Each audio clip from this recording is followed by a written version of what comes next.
Grace, ano yung tinitignang pinagmulan ng sunog dyan? Yes, ayon sa pangunang investigasyon ng BFP Tabuk, nagsimula ang sunog dito sa isang install na paputok kung saan tinamaan ng ligaw na kwitis. Dahil nga maraming nakadisplay at nakaimbak na paputok, ay mabilis na sumiklab ang apoy at kumalat pa sa iba pang stall. Tumugon ang mga bombero ng BFP Tabuk sa isang sunog sa itinalagang firecracker selling area sa Bulanao Public Market sa bispiras ng Bagong Taon.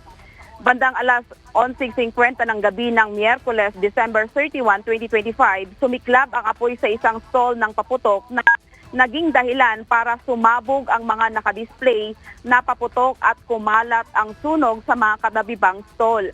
Ayon sa pangunang ulat ng BFP Tabuk, 2 individual ang nasugatan sa insidente at tuluyang nasunog ang ilang stall ng paputok.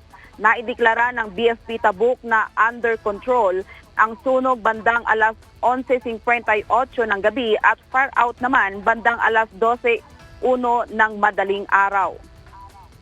Patuloy naman ang investigasyon ng mga otoridad upang matukoy ang kabuang pinsala at ang pinakasanhi ng sunog.